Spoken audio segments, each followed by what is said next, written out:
కార్యక్రమాలన్నీ కూడా దేవునికి అప్పగించి నీ దినాన్ని ప్రారంభించు. నీ నెల మొత్తాన్ని దేవునికి అప్పగించి నీ యొక్క నెలను ప్రారంభించు. ఒకవేళ ఆ నెలలో నీ శక్తికి మించినవి, నీ వల్ల కానివి, ఏదో ఒక పెద్ద సమస్య, ఒక పెద్ద శోధన నీకు ఎదురవలసిందేమో, నీ ప్రార్థన వలన వాటన్నిటిని జయించే శక్తిని, అసలు అవి నీ దరిదాపులు కూడా రాకుండా కృపని, కాపుదల్ని నీ దేవుడు ఇవ్వగల సమర్థుడై ఉన్నాడు.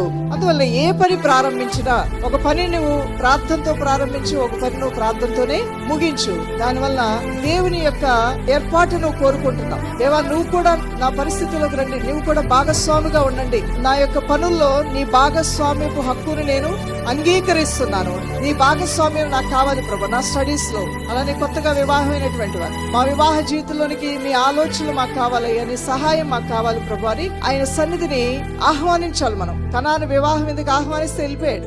ఎవరు ఆహ్వానించారో యేసు ప్రభు వెళ్ళారు. రోగులు ఆయన ఇంటికి రమ్మని ఆయన ఆహ్వానించారు, వాళ్ళ ఇంటికి వెళ్ళారు. అధికారులు వచ్చేసి, అయ్యా మేము అన్నిలో, మేమైతే యూదులం కాదు, ఇజ్రాయేలుం కాదు, అయినా నీ యందు మేము విశ్వాసం వచ్చాం, మా ఇంటికి వచ్చి ప్రార్థన చేయమంటే వాళ్ళ ఇంటికి యేసయ్య వెళ్ళేవాడు. అలానే 12 సంవత్సరాల రక్తస్రావంతో ఒక స్త్రీ, ఆవిడ అన్యురాలు, ఆవిడ యేసయ్య దగ్గరకు వచ్చి ఆయన వస్త్రం ముట్టినా ఆమెకు స్వస్థత శీఘ్రంగా కలిగింది. ఆయన దగ్గరకు వచ్చిన వారిని దీవిస్తాడు. ఆయన ఎవరైతే రండి ప్రభు అని ఆహ్వానిస్తే వారి దగ్గరికైనా వెళ్తాడు. దేవునికి మహిమ కలుగును గాక. ఈ రోజు నా హృదయంలోనికి రండి ప్రభు అంటే నీ హృదయంలోకి వస్తాడు, నీ జీవితంలోకి వస్తాడు, నీ కుటుంబ జీవితంలో, నీ నూతనంగా వివాహమైన నీ జీవితంలో, నీ బిడ్డల జీవితాల్లోనికి, నీ వ్యాపారంలోనికి, నువ్వు వెళ్ళిన ప్రతి స్థలంలోనికి నీ దేవుడు వచ్చి నిన్ను ఆశీర్వదించును గాక.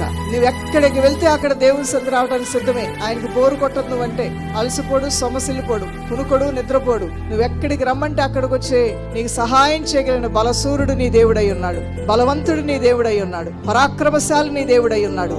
ఆ దేవుని యొక్క సహాయాన్ని కోరినప్పుడు ప్రభు తప్పకుండా నీకు సహాయం చేస్తాడు.